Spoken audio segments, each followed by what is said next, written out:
طلابنا الأعزاء، أهلا بيكم مع حل أسئلة كتاب الامتحان مراجعة نهائية 2024 في العلوم البيئية. ما تحلش غير لو أنت مذاكر، أنا بتفق معاك أهو. عاوز تسمع الشرح تاني، الباب الأول كله في 3 ساعات موجود على المنصة، ارجع له يا باشا. ما تحلش غير وأنت مذاكر. شدوا حيلكم وربنا يوفقكم ويلا بينا. تعالى مبدأ وأقول من الشكل المقابل أي الكائنات بالنظام البري تقوم بنفس به في النظام البحري. به في النظام البحري دوت هو آكل لحوم، أهو ده آكل لحوم، يبقى دور على آكل لحوم هنا. قال لي مين هياخد العوامل الفيزيائية؟ ده هو المنتج، وده هو هيبقى آكل العشب. مين آكل اللحوم؟ اللي هياكل آكل العشب اللي هو مين حضرتك؟ سي. يبقى هختار على طول الكائن ده اللي هو مين؟ سي هو الإجابة معي. السؤال اللي بعده رقم 2. الأشكال التالية بتمثل منطقتين متباعدتين كبيرتين في المساحة على سطح الأرض. الواضح ان منطقة رملة بيضة، منطقة صحراء بيضة مثلا رملة أبيض، ومنطقة نباتية وكلها شجر. بالمقارنة مع المنطقة الرملية البيضاء فإن المنطقة النباتية، طالما المنطقة بيجايب لي في الأول الرطوبة، بداية وجود الأشجار معناها زيادة الرطوبة على طول، يبقى أقل الرطوبة ديت مرفوضة وأقل رطوبة ده هي مرفوضة. أنا هختار أكثر رطوبة مع تمتص أقل أشعة شمس. أمال البهوات الحلوين دولت بيعملوا إيه؟ ما هو دول اللي هيمتصوا.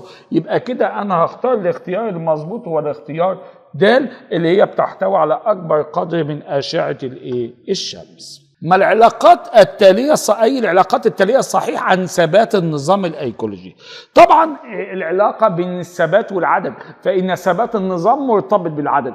طالما عشان النظام يبقى فيه ثبات يبقى إذا زاد العدد زاد الثبات حضرتك. إذا أدور على العلاقة الطردية، والعلاقة الطردية هتشوفها في الشكل ج. بيقول لي من الشكل المقابل نجد أن الضغط عند ج بيساوي إيه؟ ببص عند ج هلاقيها دي في قاع ودي سطح البحر أهو. طبعا هنا جايب لي النقطة أ. تعال لما أشوف أبص بصة كده على الاختيار، جايب لي الضغط عند ب زائد الضغط عند أ. بداية الضغط عند أ مش مديني ارتفاعات، أنا مستبعد الجزء ده خالص حضرتك، ده كده انا مستبعد الكلام ده حضرتك. المفروض الضغط لو انا بحسبه اللي هو ضغط الهواء زائد ضغط الميه، ضغط الهواء اللي هو ب زائد ضغط الميه اللي هم 20 هيبقوا اللي هم هيعملوا 2 ضغط جوي. كنا بنيجي نشتغل بنقول جيب العمق اقسمه على 10 وزود 1. العمق هنا ب 20 هيبقى هو ب2 ضغط جوي، وضيف عليهم الضغط عند ب. يبقى هنا هختار على طول الضغط عند ب اللي هو ضغط هواء وزود عليه الاتنين، يبقى كده الإجابة هتبقى ج. خليك معايا يا بطل. بنقول لدينا مجموعة من الكائنات الحية كما هو موضح بالشكل، أي مما يلي يمثل سلسلة غذائية في البحر المتوسط. بداية طالما قال لي البحر المتوسط هتفرج كده على الكائنات. بداية أول ما أشوف نباتات وعائية هشيلها من القصة، لأن النبات الوعائي بيبقى موجود في المية العذبة، يبقى سيادتك مش معايا حضرتك. مين كمان؟ قال لي حضرتك طحالب بحرية بنية وشعاب مرجانية. البحر المتوسط ما فيهوش شعاب مرجانية، يبقى الغي من دماغك الشعاب المرجانية كمان. وكده يبقى انا هبدا ارتب بقى السلسله. هبدا بمنتج اللي هو طحالب هيتغذى عليه قشريات اللي هي 6، يبقى هقول 2 وبعدين 6 2 وبعدين 6 وبعد كده اكل لحوم اللي هو 5 وبعدين في النهايه خالص كائنات محلله اللي هي 4. يبقى الاجابه المظبوطه هي ب، وركز معايا. السؤال رقم 6. ادرس الشكل المقابل ثم اجب الاسئله 6 و7 و8. طيب دولت على الشكل ده. بيقول لي ما الذي يعبر عنه الشكل اللي قدامي؟ الشكل اللي قدامي جايب بلانكتون نباتي وقشريات، واضح ان دي سلسله غذاء بحريه، ودي حضرتك بادئ باعشاب وحشره وبرمائيات، الواضح ان دي سلسله بريه. بيقول لك يعبر عن نظام بري، لا ده في نظامين. نظام بحري قال لي لا في نظامين. اتصال أنظمة بيئية، فعلا هم متصلين ببعض هنا هو عن طريق الكائن دوت اللي هو الطائر الجارح ده. يبقى فعلا ده بيوضح الاتصال اللي بيتم بين الأنظمة البرية، أي المكونات الهامة غير موجودة في الشكل. بيقول لي مستهلك أول، المستهلك الأول أكلات العشب موجودة. هل المحللات؟ هل هو مثلا جايب بكتيريا؟ لا، مش جايب بكتيريا وفطريات.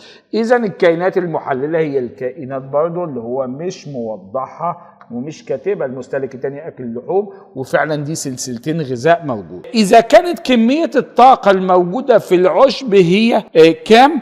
100,000. يعني ده هو حضرتك ب100 ألف. عاوز ايه بقى حضرتك منه؟ ادي 5 اصفار هم حضرتك.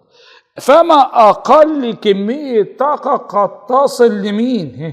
للطائر الجارح. هنا الطائر الجارح عد معايا كده عشان نوصل لهنا. ادي 1، ادي 2، ادي 3، ادي 4. كده حلقه الرابعه. لما ده يبقى 1000 حضرتك، يبقى هنا 100,000 ده هيبقى حضرتك 10,000. ده اللي بعديها هيبقى شيل كمان 0 هيبقى 1000 بس. خش كمان على التعبان هيبقى فيه 100. خش على الطائر الجارح بعد كده بقى هيبقى فيه 10 حضرتك. يبقى كده أقل طاقة هتوصل هي 10 سعر حراري. يبقى هختار 10 سعر حراري. الشكل المقابل قد يمثل شكل للنشاط اليومي البيئي. لو حضرتك بصيت على الشكل كده ببساطة هتلاقي الكائن 6 الصبح ما كانش نشيط، وبعدين بدأ يزيد النشاط بالنهار. قال لي بعد كده أول ما دخل الغسق الباشا بقى غير نشيط. الكائن ده من الكائنات النهارية. دور في الاختيارات على كائن نهاري، وبالتالي البوم والخفافيش والثعالب كل ده شغل حيوانات صحراوية. وبالليل حضرتك الوحيد اللي نهاري الأغنام وراعي الأغنام حضرتك وراعي الغنم. المخطط المقابل يمثل بعض التحويلات التي تحدث داخل أجسام الكائنات الحية. الكائن ألف وب على الترتيب. الكائن ألف ده خد مواد غير عضوية حولها لمواد عضوية. ده تعريف عملية البناء الضوئي. ده الكائن المنتج اللي بيجيب الكائنات البسيطة الغير عضوية شوية مية وأملاح ويحولهم لمواد كيميائية اللي هي سكر الجلوكوز. أما الكائنات الحية بقى بتبدأ حضرتك بتاخد مواد عضوية وتحولها لمواد غير عضوية. تعال اما نشوف. لازم ألف يبقى منتج، لازم ألف يبقى منتج، لأن ده الوحيد اللي ألف يبقى منتج. يبقى أنا كده مستبعد دي ومستبعد كمان دي.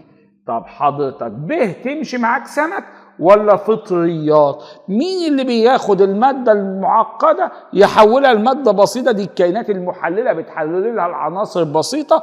إذا كده أنا هختار الاختيار المظبوط هو الاختيار ج، وده اللي معايا. عند الانتقال من القطب الشمالي إلى القطب الجنوبي مرورا بخط الاستواء نجد أن الأحزمة المناخية بيحصل لها بص بقى الأحزمة المناخية بيحصل لها انت حضرتك فين؟ قال لي أنا عند القطب الشمالي. هتلاقي عندي منطقة التندرة القطبية، وهتنيك ماشي حضرتك بعدها منطقة الغابات الصنوبرية، وبعدين توصل عند خط الاستواء، بعد كده مدارية، بعد كده الاستواء تاني، بعدين مدارية، بعد المدارية هتلاقي تخش في المعتدل هتلاقي يحصل التكرار بعد كده تاني. هقول عند الانتقال من القطب الشمالي هل لا تتكرر ابدا؟ غلط. هل تتكرر بنفس ترتيبها؟ لا. تندرة تيجي كده تاني؟ لا استحالة. قال لي هيحصل تتكرر بترتيب معكوس. الكلام ده مظبوط مفهوش مشكلة. اللي بعد كده المخطط المقابل يمثل نظام ايكولوجي، والاسهم تدل على عمليات حيوية في السلسلة. ما هي الاسهم؟ ذات الاتجاه الخاطئ. بيدور على الغلط يا باشا. طيب ماشي، ربنا يبعدنا عن الغلط، بس ماشي. قال لي ابدأ اشوف فين المنتج الاول. امسك عندك ده هو منتج يا استاذ، وده هو حضرتك بكتيريا رمية. ده خد ده يبقى اكل عشب سيادتك، وده تغذى عليه يبقى ده اكل لحوم.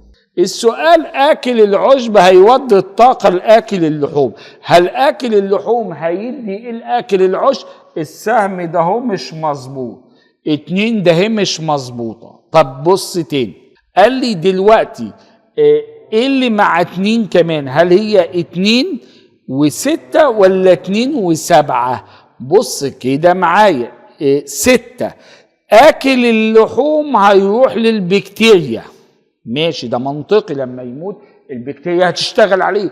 طب هل البكتيريا هتروح لآكل اللحوم؟ 6 دي إيه اللي هيوديها هناك؟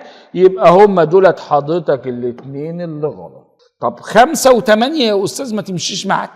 5 ده سهم بيعبر عن، ما نبص عليه كده، 5 بان ده بيروح لده، ده شيء منطقي جدا ان هو يروح له لانه هيروح عشان يحلله، وبالتالي احنا بندور على السهم الخاطئ. رقم 13، في تجربة معملية على نبات نامي تم تعريض النبات للضوء من أحد الجانبين س وص، وسجلت معدلات نمو الخلايا جانبي الساق ونتج الشكل المقابل ومنه نستنتج. هو بدأت عملية التعرض للضوء من أول هنا اهو، يبقى من هنا بدأ التعرض. لاحظت حضرتك إن الجنب ده النمو فيه بتاع معدلات النمو زادت، يبقى ده طبعا الجانب البعيد عن الضوء، والبعيد عن الضوء دوت سبب الاستطالة بتاعته هو زيادة تركيز الأكسينات. أما الجانب ده لاحظت إن النمو فيه قل، فده حضرتك ده الجانب المواجه للضوء، وبالتالي الأكسينات فيها تكون كميتها إيه؟ أقل. يبقى س ده بعيد وزيادة، يبقى س هو الجانب البعيد من الضوء وتزداد فيه كمية الأكسينات، دي مظبوطة. ص هو الجانب البعيد؟ لا. س هو الجانب المواجه للضوء؟ لا. ص هو الجانب المواجه للضوء وتزداد الاكسينات؟ لا حضرتك المفروض تقل الاكسينات، يبقى دي كده حضرتك هي مظبوط. يبقى كده ده الاختيار بتاعي الاول مظبوط. اي المجموعات التاليه تمثل نظام بيئي يستطيع الاستمرار لفتره زمنيه طويله؟ علشان النظام يفضل مستمر تبقى المكونات بتاعته موجوده، وبيبدا حضرتك الاستقرار. النظام ده هنا فيه اشجار وطيور آكلات حشرات، يعني حضرتك آكلات لحوم، وفطريات وأسود. الواضح إن النظام ده ما فيهوش آكلات أعشاب، أرانب كآكلات عشب، حشائش كنباتات آكلات لحوم. النظام ده مثالي لأن فيه منتج وآكل عشب وآكل لحوم ومحلل، وبالتالي احنا هنختاره ما فيهوش أي مشكلة. من سلاسل الغذاء البحرية أي الكائنات الآتية ظهرت على الأرض أولاً؟ بيربطك يا باشا بالجزء بتاع الجيولوجيا. اول الكائنات هي الطحالب الخضراء وظهرت في البروتيروزوي حضرتك، وطبعا الرخويات والقشريات والسمك حضرتك لا، الطحالب هي اللي كانت موجوده. 16 المخطط المقابل يوضح كائنات في سلسله بحريه ا ب ج د، فان النسبه المئويه بين مجموع الطاقه المتمثله في ب وج الى الطاقة المتكونة في أ. عاوز أعلمك حاجة بقى، لو جاب لي قال لي عاوز نسبة مئوية افرض الأصل ب100، يبقى هنا المتكونة في أ أنا هفرض أ ده بكام؟ ب100 سيادة. لما الألف دي تتفرض ب100 قال لي حضرتك يوصل لده كام من 100؟ يوصل لده 10%. طب يوصل لج كام في المية؟ يوصل 1%، لأن بيحصل تناقص ولا يصل إلا العشر. يبقى لو جيت بصيت هتلاقي دي كانت 100، دول وصل لهم كام من 100؟ 10 زائد الواحد هيطلع ل11، يبقى هختار 11%. من الشكل البياني المقابل أي العلاقات التالية توضح سمك طبقة الكيوتين في النبات الصحراوي بالنسبة للنبات الاستوائي بشكل صحيح. النبات الصحراوي تم التغطية بمادة الكيوتين، يبقى لازم الكيوتين تبقى بشكل كبير. انت عاوز يبقى هختار النبات الصحراوي لازم الاخضر يبقى اكبر من الايه حضرتك؟ من النبات الاستوائي. يبقى الاخضر اكبر، يبقى هو الف، يبقى هو ده اللي هو يعتبر النبات الصحراوي، يبقى هنختار هو ايه. صح كده؟ ايوه ايه هو المظبوط، هو اللي احنا هنختار. اي الاشكال البيانيه توضح كميه الطاقه المنتقله خلال سلسله الغذاء البحري. خلال سلسله الغذاء. طيب الطاقه اللي بتتنقل خلال الحلقات، كل لما الحلقات تزيد الطاقة بتبدأ تقل، تبقى الطاقة في الأول، وكل لما بتتنقل بتبدأ حضرتك تقل، وبالتالي الشكل المظبوط الحلقة الأولى بتبقى الطاقة كبيرة، وكل لما الحلقات تبدأ تقل يبقى الشكل المظبوط هو الشكل ده اللي هو ب. يبقى هختار ب. ما الترتيب الصحيح الذي يعبر عن الطاقة المنتقلة خلال النظام وحتى تحرك؟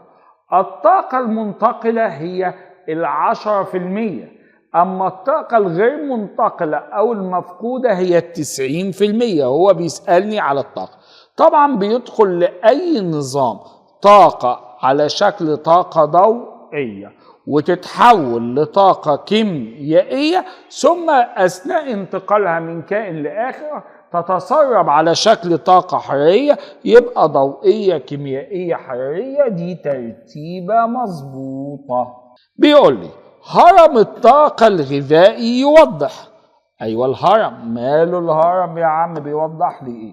طبعا هنا مقدار الطاقة التي يحتاجها كائن معين في شبكة غذائية، ولا نسبة الطاقة الضوئية المتاحة في النظام، ولا نسبة الطاقة المتاحة للانتقال من حلقة غذائية لأخرى، ولا مقدار الطاقة اللازمة لبناء الهرم. هرم الطاقة بيقول لي مثلا لو أنا عندي دي 1000 يوصل للي بعديها 100، يوصل للي بعديها 10. الواضح هنا كده ان نسبة الطاقة المتاحة للانتقال من حلقة غذائية لأخرى، انا بشوف في الهرم ده وكل لما بروح الهرم عمال يطلع لفوق عمال يقل، عشان يوضح ان الطاقة المنتقلة كل شوية عمالة بتقل. 21 لصيد كمية اكبر من الاسماك يفضل الصيد لما تعوز تصطاد كمية كبيرة من السمك. السمك بيهاجر بالليل عشان الليل سطار عشان يقوم بوضع البيض، يبقى ليلا ولا طبعا نهارا دي طول اليوم؟ لا، ليلا في المياه الضحلة ولا طول اليوم في المياه الضحلة؟ لا، خليك ليلا في المياه الضحلة، لأن المياه الضحلة بتكون حضرتك جيدة الإضاءة والحياة مزدهرة فيها. 22 الشكل المقابل بيوضح وفرة الكائنات الحية في بعض الأنظمة أ وب وج ود ت. أي الأنظمة البيئية التالية قد تمثل كل من أ وب على الترتيب؟ الواضح أن النظام أ ده أنواعه قليلة، أما النظام ب ده أنواعه كتيرة، يبقى لازم أنقي ب أنواعه كتيرة وأ أنواعه قليلة. ب أبو أنواع كتيرة استحالة يبقى صحراء، واستحالة يبقى تندر، واستحالة يبقى صحراء. ب حضرتك أ أنواعه قليلة ممكن يبقى التندر. الكلام دوت مظبوط. أي الكائنات التالية في سلسلة الغذاء البحرية تمثل دور اليرابيع في السلسلة الصحراوية؟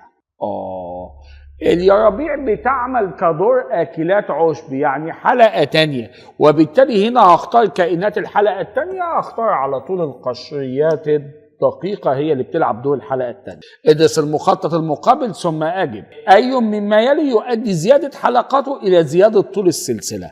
اللي بيزود السلسلة ويزود الحلقات هما أكلات اللحوم حضرتك، وبالتالي أكلات اللحوم دي هي اللي هي رقم 4، يبقى هختار رقم 4 اللي لو زادت الحلقات هتزيد. ما الشبه بين كل من 6 و7؟ 6 هو مين و7 هو مين؟ 6 هو الطاقة الضوئية و7 هي الطاقة الحرارية، والاثنين عوامل غير حية موجودة جوه أي نظام، وبالتالي الشبه بينهم هل هو الطول الموجي ولا التأثير البيئي ولا الاستخدام ولا العامل البيئي؟ لا، أكيد العامل البيئي، الاثنين من العوامل الغير الحية اللي موجودة في البيئة. الشكل البياني المقابل يوضح العلاقة بين عدد الأحياء ونوع البيئات. من الشكل نستنتج أن المنطقة ج. استنى بقى، دي ب دي بيئة استوائية، أ دي منطقة قطبية، وج دي منطقة قطبية. كويس أوي. عاوز انت ايه مني؟ قال لي تتميز.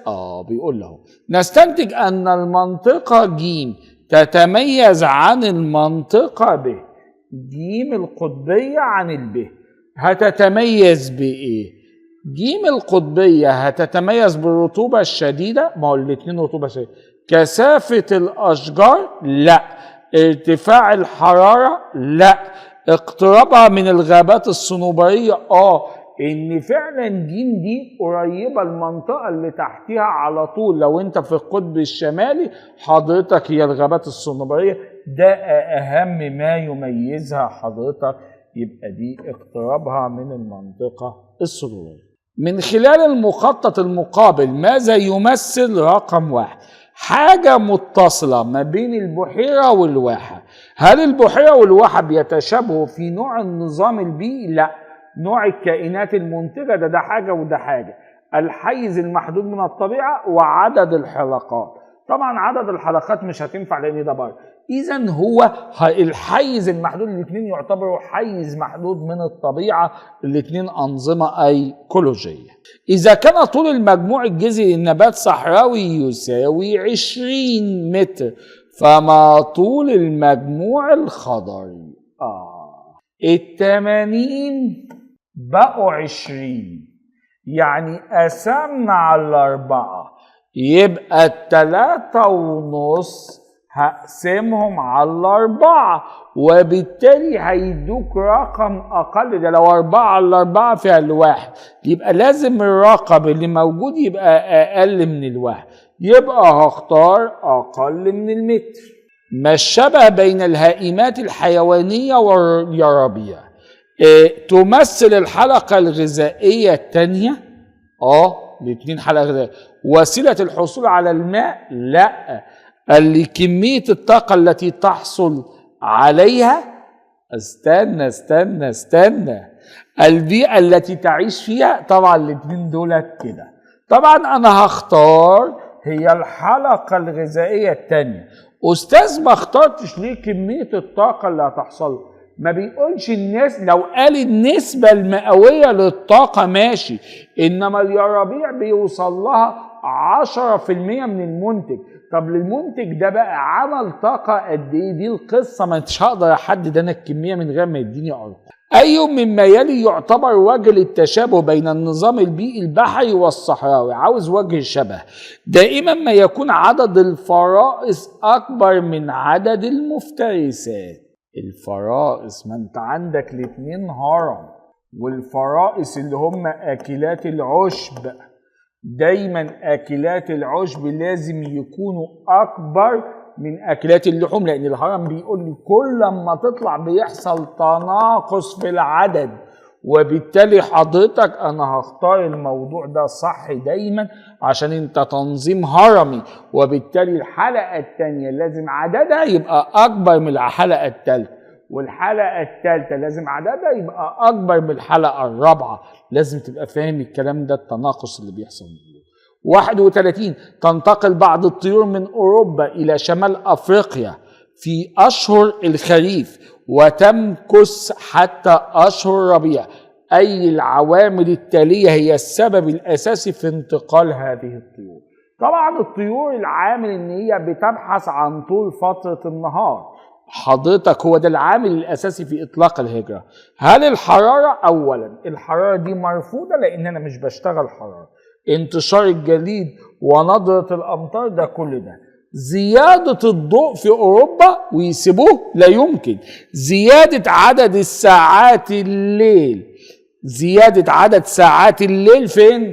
في اوروبا، وبالتالي لما عدد ساعات الليل في اوروبا حضرتك يبقى ده هيؤدي الى ايه؟ ان هنا قلة عدد ساعات النهار، يبقى هنا هيحصل قصر للنهار، يبقى بيسيبوا المنطقة علشان المنطقة بتبدأ عدد الساعات تقل، وهي تسعى دائما نحو زيادة عدد الساعات الموجودة. يبقى هختار الاختيار، وهو ده العامل الأساسي في إطلاق الهجرة، هو البحث الدائم عن المنطقة التي تتميز بطول فترة النهار. رقم 33 بدراسة نوعين من الطحالب. ايه طحلب بحري يستطيع ان يكون غذاءه نهارا اذا وجد عند اقصى عمق للطحلب بي؟ ايه ده؟ هو بيقدر يكون غذاءه حضرتك عند اقصى عمق للطحلب ايه؟ بي. طحلب لا يستطيع ان يكون غذاءه اذا وصل لاقصى عمق يتواجد فيه الطحلب ايه؟ تعالى كده معايا. ايه هو طحلب احمر؟ ده حضرتك ايه طحلب بحري يستطيع ان يكون غذائه عند عمق كام؟ 25. والطحلب بي هو بني 15. هل الطحلب الاحمر بيقدر يكون غذاء اذا وجد عند اقصى عمق اللي هو ال 15؟ الجمله دي جمله مظبوطه، يبقى انا هختارها لان هي فعلا لو انا طبقتها هتمشي بشكل سليم. بحيرة طبيعية تتكون عند فوهة بركان على اليابس فترة زمنية طويلة، فمن المتوقع أن تنمو فيها. باشا بحيرة بنشأة مع المطر، إذا هي بحيرة عذبة، يبقى هدور على الكائنات التي توجد في المياه العذبة وهي النباتات الوعائية، ويكون أقصى عمق له 10 متر وأكدنا عليها. من المخطط واي وإكس على الترتيب قد يمثلا واي وإكس على الترتيب. واي هو حالة تناقص في العدد والكتلة والطاقة، إكس هو حالة تزايد في العدد والكتلة والطاقة. يبقى واي تناقص، دور على واي تناقص، واي تناقص، يبقى هنا حضرتك دي ودي مرفوضين. إكس تزايد، يبقى كده هختار الاختيار المظبوط هو الصخور النارية القاعدية التي تكونت في النظام الأيكولوجي الذي يتميز بالرطوبة الشديدة ونضرة الكائنات الحية ودرجة الحرارة المنخفضة لها زاوية انحراف. ده سؤال جيولوجيا يا خلقه، ده جايب هنا قصده على منطقة التاندرا القطبية. إذا وجود صخر في منطقة قطبية معناه إن زاوية انحرافه تكون 90 درجة أو تقترب من 90. يبقى هنا هنختار هي كام؟ هختار 85 هي أفضل إجابة.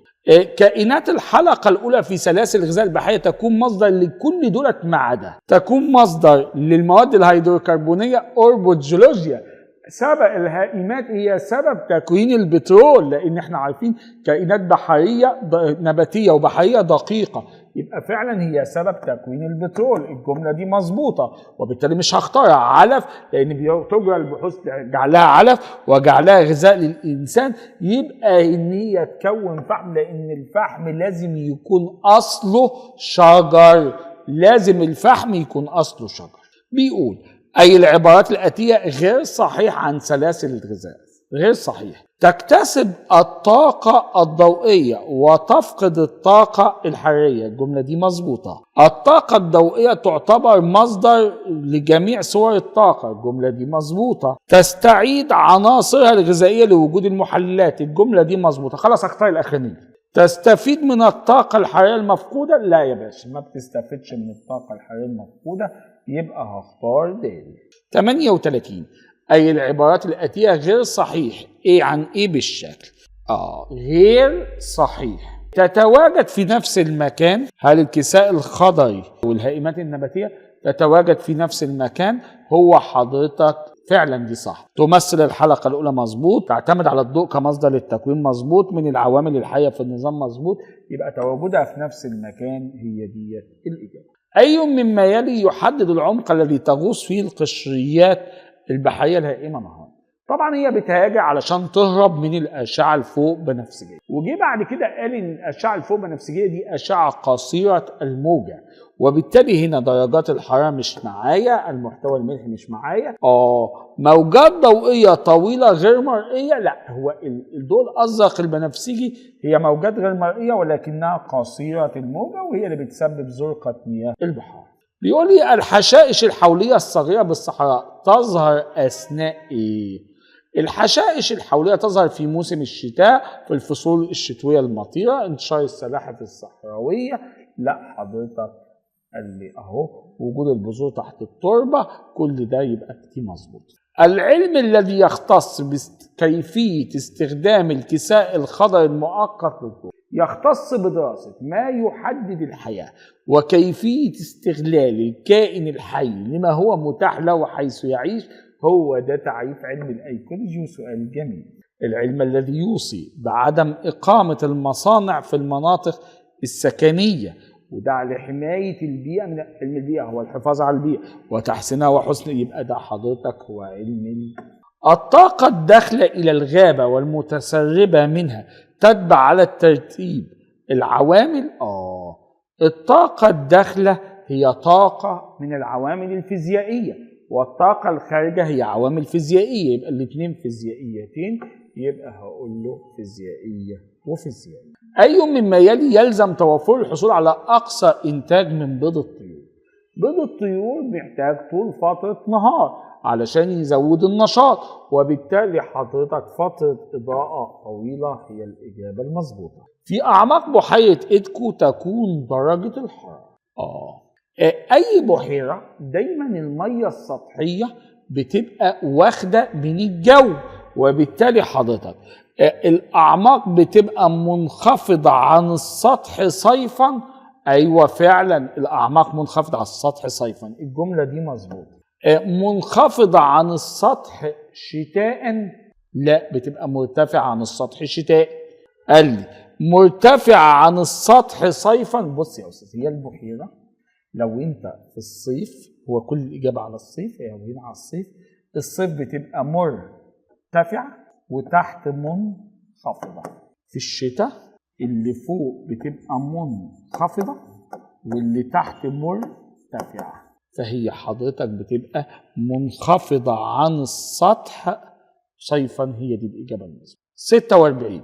من الشكل المقابل أي مما يلي محتمل أن يمثل تركيز الأكسين على الجانبين س وص للنباتات المقابلة على الترتيب. بص، هو س بيزيد وصاد نسبته ثابته لان الضوء من كل الاتجاهات، يبقى دور على س زياده وصاد 50%، يبقى هختار. نسبه الطاقه التي تنتقل من حلقه لاخرى في النظام الصحراوي بالنسبه لها في النظام تكون، يا باشا هنا بينتقل العشر وهنا بينتقل العشر، اذا النسبه دي نسبه ايه؟ متساويه. الضوء يؤثر على نشاط كل دولة ما عدا. الضوء يؤثر على الوحيدة اللي مش هتتأثر هي أسماك القاع. حتى كنا واخدين سؤال قبل كده بنقول إن أسماك القاع دي بتبقى أسماك عمياء، لأنها حضرتك مش محتاجة، لأنها بتبقى يجب أن تتحمل الظلام الدامس. تتأثر فعالية البروتوبلازم. البروتوبلازم يبقى حياد ما دام درجة حرارته من 0 لغاية 50، يبقى أكيد هتبقى متأثرة بدرجة الحرارة. ترتفع ملوحة البحر الأحمر عن البحر المتوسط بسبب. دور على أسباب الملوحة وهي مصبات الأنهار. أنا عندي 3 أسباب: البخر والمرتبط بدرجة حرارة والأمطار والمصبات، فدي الحاجة الوحيدة اللي بتتكلم قلة مصبات الأنهار. بيقول لي تتميز مياه البحار والمحيطات عن اليابس. البحر وبيبدأ بيمتص أشعة الشمس نهارا وبيسربها ليلا، وبالتالي التغير السريع. لا ده مش الحتة دي بقى، ده الحتة بتاعت تتميز البيئة أو تنفيذ البيئة المائية بخصائص حرارية تجعل التغير في درجة حرارة الماء تغير بطيء وصغير حضرتك، وبالتالي التغير التدريجي في درجة الحرارة هي الكلام المظبوط. بفرض وجود حيوان بحري مستهلك أول، ده آكل عشب يعيش في أقصى عمق للخليج العربي، يمكن حصول على غذائه عن طريق مين؟ كل دولت ما ينفعش، ده ما ينفعش عشان ده عذب، والاتنين دولت مش هيوصلوا للقاع، يبقى هختار الطحالب المثبتة بالقاع. 53. المخطط المقابل يوضح العلاقات بين كائنين في النظام البحري الغازان A و B و A على الترتيب. بص بقى، القشريات بتاخد من النبات المائي بتاخد منه الأكسجين، والقشريات بتطلع ثاني أكسيد الكربون. لازم إيه يبقى هو الأكسجين، إيه هو الأكسجين، يبقى إيه أكسجين دي غلط، إيه أكسجين، وبي هو ثاني أكسيد الكربون، يبقى الاختيار ب. أقل ضغط تقريبا تتعرض له الحيوانات في المنطقة المظلمة في البحار هو. أنت عندك المنطقة المضيئة من السطح لغاية عمق 500، يبقى أنت لازم تبقى تحت 500. خليني اشتغل على 500 لأن هي 500 اقسم على 10 50 زود 51. هو جايب 52 مظبوطة. أستاذ ما اختارش دي ليه؟ جيب العمر 50 نقص 1 49 في 10 يبقى 490 متر، وبالتالي دي منطقة لا زالت منطقة فيها ضوء، يبقى مش هينفع ان انا اختار. انقسام جنين البذرة لا يحدث في بذرة الفول عند زراعتها. بص، انقسام الجنين بيحصل في اي وقت. لا يحدث في بذرة الفول عند زراعتها في اغسطس، يحدث عند زراعتها الفول في اي موسم. بص يا باشا، الانقسام ده معناه حدوث النمو الخضري، والنمو الخضري في كل الظروف بيحصل، وبالتالي حضرتك ده هيبقى موجود. للحصول على 50 جرام ملح من بحر البلطيق يلزم تبخير قد ايه من الميه؟ بص بقى قاعده البلطيق. قاعده البلطيق بتقول الواحد بيعمل 20 جرام. انت عاوز 50 جرام، قال لي يبقى 50 في 1 على 20. هتشيل يبقى كده هتبقى 50 صفر، يبقى 5 على 2 فيها 2.5، يبقى هختار 2.5. أي الأشكال البيانية التالية يوضح العلاقة بين كمية المطر والتركيز. إذا زاد الأمطار قل التركيز، إذا العلاقة عكسية، إذا هختار الشكل بتاع العلاقة العكسية. عند مقارنة درجة الحرارة في الصحراء الغربية بالمناطق المطلة على البحر المتوسط ليلا في فصل الشتاء. في فصل الشتاء المناطق الصحراوية بتبقى باردة، أما البحر بيبقى إلى حد ما دافئ، وبالتالي درجات الحرارة تكون متساوية. لا، الصحراء تتميز بارتفاع درجة الحرارة احنا ليلا، لا، الصحراء تتميز بانخفاض درجة الحرارة عن المناطق المطلة عن البحر. تمام. درجة الحرارة تكون ثابتة في الصحراء بينما تنخفض، لا طبعا يبقى الاختيار مظبوط، ودي بيراجع على جزء تنعم المناطق الساحليه بالاستقرار الحراري، لان المناطق الساحليه تمتص اشعه الشمس نهارا وتسربها ليلا، فيعطي دفء اللي يجعل درجه حراره النهار قريبه من درجه حراره الليل. الاشكال البيانيه الاتيه يكون صحيح للتعبير عن العلاقه بين وفره السمك والطيارات. اذا زادت الطيارات هتزود السمك، اذا العلاقه طرديه، وهنقي الشكل اللي بيوضح العلاقة الطردية، إذا هختار الشكل ب. درجة الحرارة في المناطق الساحلية الشرقية من الكرة بالنسبة للمناطق الساحلية الغربية على نفس دايرة العرض. يعني لو دي الكرة الأرضية بيسألني عن دي مثلا هنا ودي هنا، طبعا هما نفس المناخ، طبعا بيبقوا ثابتة في المناطق الغربية ومتغيرة، لازم ثابتة في الجنبين، متقاربة في المناطق الشرقية والغربية، إذا هختار الاختيار دي. 61.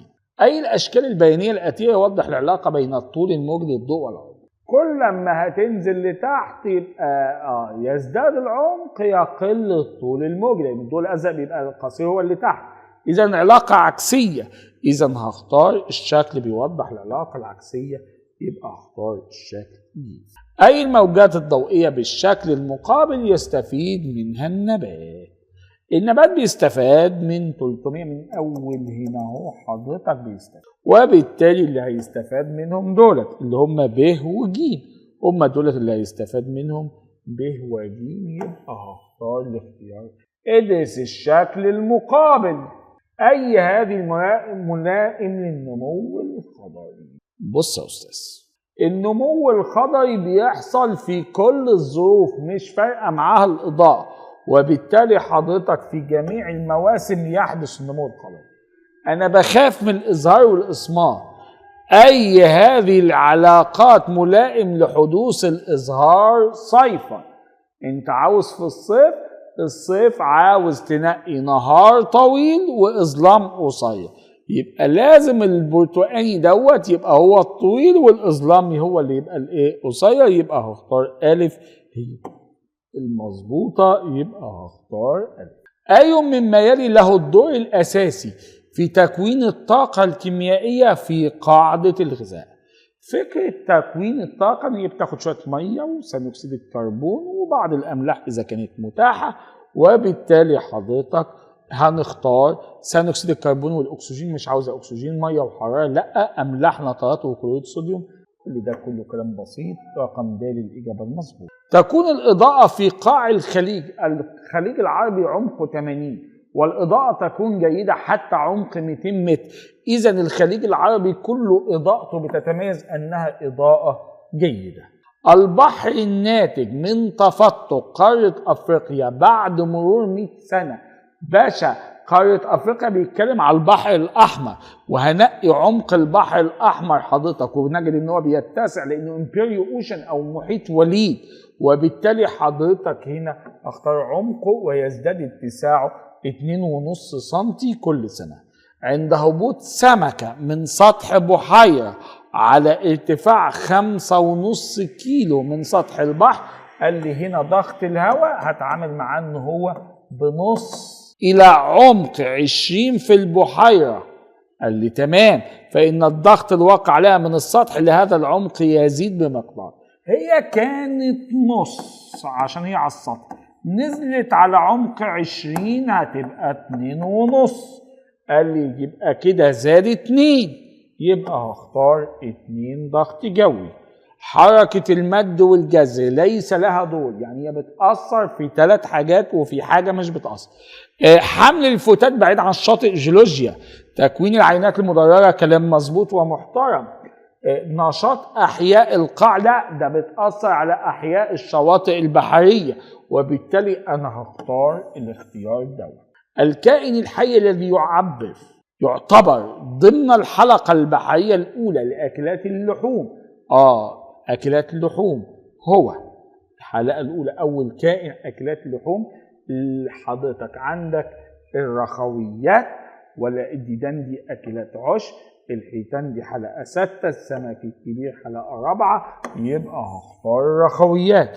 الكائنات التي تستمد الطاقة من كائنات غير حية بتبقى ماتت خلاص، يبقى دي هي الكائنات المحللة. عملية البناء الضوئي توفر الطاقة بصورة غير مباشرة لكل الكائنات دولت ما عدا هي حضرتك، ما عدا نفسها، لأن هي اللي بتجيب لنفسها في الأول، يبقى هختار الكائنات المنتجة. كل مما يأتي من مراحل نمو النباتات: 1 تفاعلات داخلية، 2 انقسام الجنين، 3 تكوين الجذر والساق والأوراق. عاوز الأسبقية. هيبدأ ينقسم الجنين فيبدأ يكون جذر وساق، فلو الضوء مناسب هتحصل تفاعلات داخلية، يبقى 2 و3 و1، يبقى هختار 2 و3. 74. الشكل المقابل يوضح الأعماق التي تستطيع 4 كائنات بحرية تكوين غذائها بها، فإن الحرف ج قد يمثل. ج دوت عدى ال 25. إذا لو عائية هتنفع ولا بنية هتنفع، يبقى أنا كده عندي الإجابة د هي الطحالب المثبتة بالقاع. تتشابه الصحراء مع الغابة، هما الاتنين فيهم شبه من بعض. فيه نسبة الرطوبة لا، يعني دي رطوبتها منخفضة ودي مرتفعة. درجة الحرارة لا. وفرة الكائنات لا، أنها الاتنين فعلا حيز محدد من الطبيعة والاتنين نظام أيكولوجي. العلاقات البينية التالية صحيحة عن درجات الحرارة في البحيرة الملح. بص، هو مفتاح الموضوع هنا دي ان اللون المتصل هو الصيف والمتقطع. طب تعالى انت على السطح في الصيف بتبقى درجة الحرارة مرتفعة على السطح في الصيف، يبقى الصيف مرتفع اهو، والعميقة بتبقى منخفضة، تمام.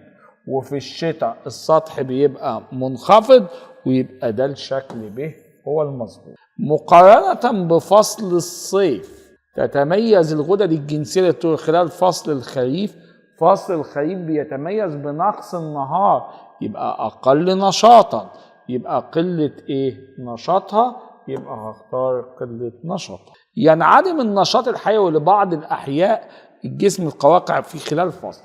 القواقع دي نوع من أنواع الرخويات اللي بتلجأ إلى حاجة اسمها الحشرات والرخويات الخمول الصيفي.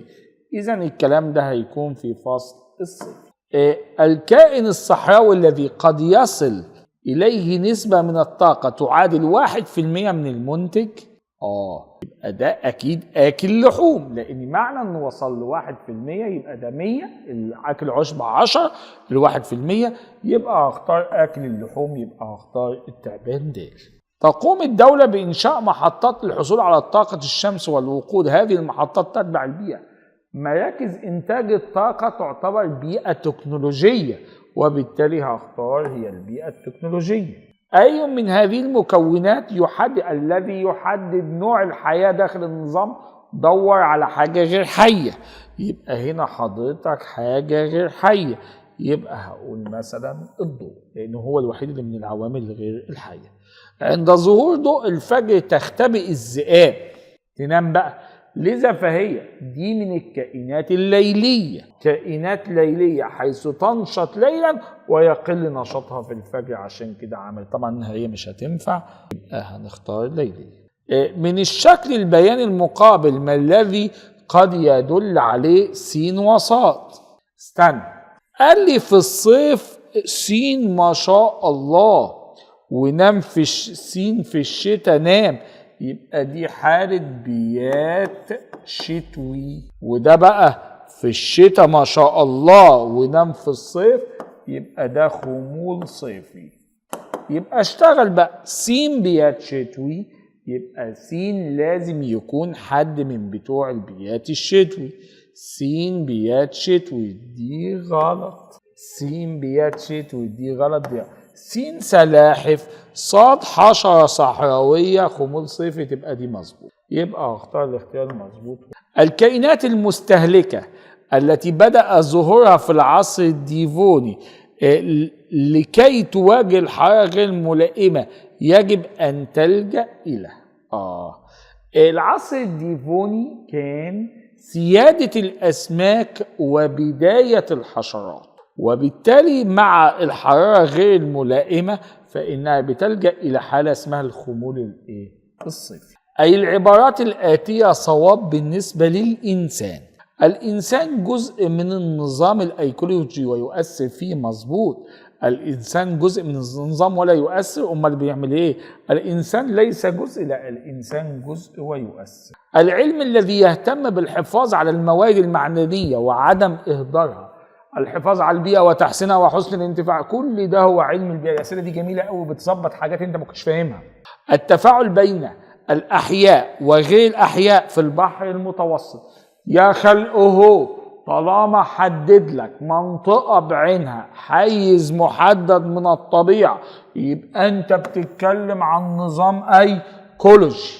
لو قال التفاعل بين الأحياء وغير الأحياء وسكت حضرتك، ده يبقى علم بيئة.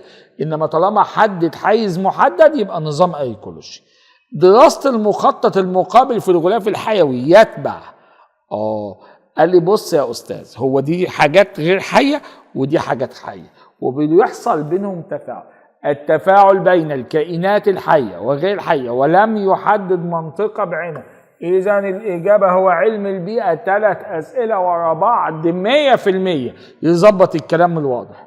أشجار النخيل من الأشجار المعمرة، دي نباتات بحق وحقيقي، لذا فإنها تتميز ب، قال لي أنها تترك بذورها في التربة شتاء، لا، أنها تترك بذورها ما بتتركش. زيادة نسبة المجموع الجذري للمجموع الخضري، الكلام دوت مظبوط. تتميز البيئات الصحراوية بزيادة كمية الضوء وارتفاع درجة الحرارة وقلة الرطوبة، مما يؤدي إلى قلة الأحياء التي تتكيف مع الظروف دي، صح؟ طبعا زيادة أكلات اللحوم وقلة أكلات العشب، ده تهريج. وفرة النباتات لاعتمادها على الضوء، لازم البناء الضوئي، لا، هي قلة الأحياء لأن الجو وحش حضرتك، فما حدش بيحب يروح.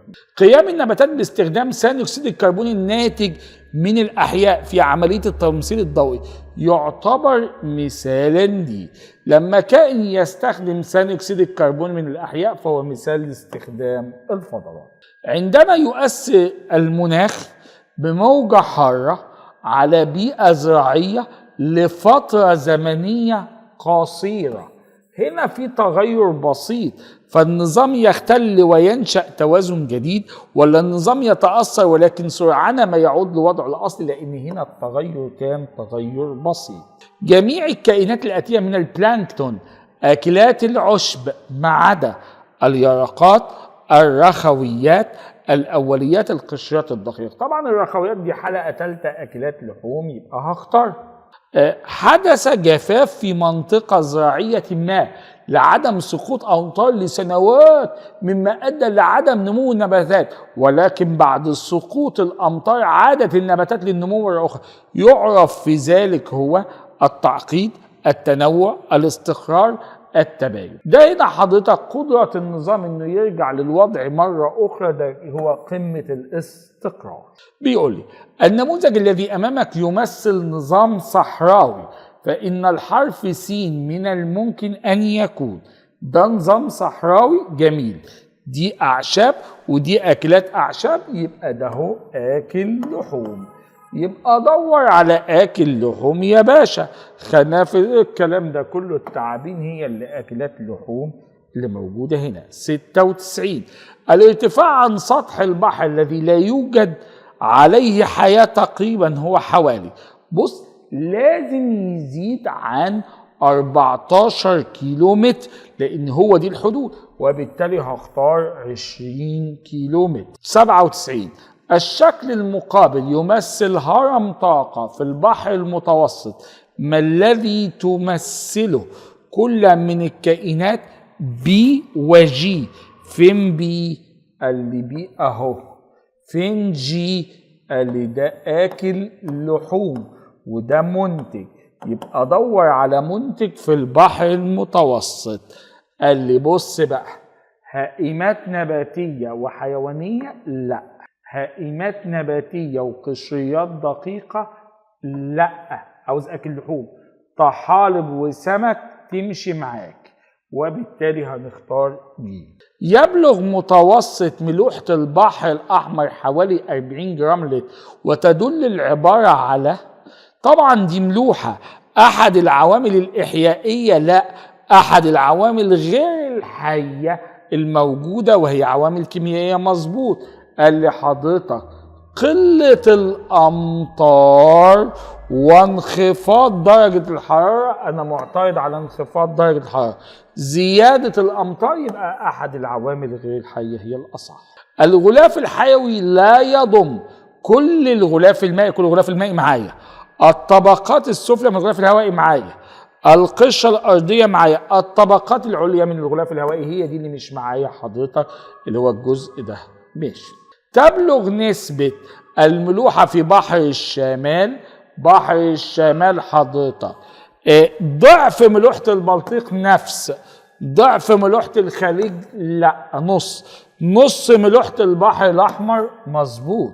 تقع بحيرة على قمة جبل ارتفاعه 5.5 كيلومتر، فكم تبلغ قيمة الضغط الواقع على سمكة 40 في البحيرة؟ لو جبت ضغط المية هيبقى ب4، ضغط الهواء هنا هيبقى بنص، يبقى هختار 4.5 ضغط جوي، لأن هنا هعوض عن ضغط الهواء بنص والفكرة مكررة. أي مما يلي يعد غذاء لحيوان عشبي مائي؟ ايوه، يقع عليه ضغط 4.5 ضغط جوي. اولا حضرتك معنى انه 4.5 اجيب الحيوان ده على عمق ايه؟ 4.5 نقص 1 واضرب في 10، 4.5 نقص 1 يبقى 3.5، اضرب في 10 يبقى الحيوان ده على عمق 35 متر، وبالتالي استحالة البنية هتوصل للرقم ده، واستحالة الوعائية تبقى موجودة أصلا من الأول. نفس الأفكار، ودي الأفكار اللي كانت موجودة قديمة زمان. 103 يوضح الشكل المقابل علاقة بعض الكائنات التي تعيش معا في نظام بيئي واحد. أي الكائنات التالية سوف يمد كائن 7 بأقل نسبة من الطاقة مما يلي؟ تعال اما اشوف بس الاول مين الكائن 7. مين اللي هيوصل له اقل كمية من الطاقة؟ تعال بص كده معايا. قال لي انت عند حضرتك ده هومونت، وده اكل عشب، وده لحوم، وده تاني لحوم، انما ده اول اكل لحوم. هو اول اكل لحوم هنا واول اكل لحوم هنا، وقال لي عندك هنا هيختار 2 مع بعض. قال لك عندك صح، عندك 4 مظبوط. بص على 4 مش في الاختيارات. طيب بلاش 4، شوف لي 6 كده. 6 موجود، 6 موجود يا باشا صح. طب ليه 3 و5 غلط يا أستاذ؟ 5 ده أكل عشب كده هيوصل له طاقة كبيرة، و3 ده حضرتك لو وصل له هتوصل له طاقة كبيرة، يبقى احنا كده تمام. تختلف الخنافس عن السلاحف الصحراوية من حيث الخنافس حشرة، إن الخنافس حيث وجود أغطية حول أجسامها قيامها بالخمول الصيفي. طبعا الحشرات بتعمل خمول صيفي، دي مظبوط. طبعا أنها غير ملائمة لحياة الصحراء دي غلط، وقيامها الكلام ده. أي مما يلي لا يؤثر في حرارة الماء السطحي في البحر؟ ما بيتأثرش بحرارة الماء السطحي. المساقط والمصبات، عوامل المناخ، الموقع الجغرافي للبحر، فصول السنة. لا حضرتك المساقط والمصبات. شدوا حيلكم يا أبطال وربنا يعينكم إن شاء الله.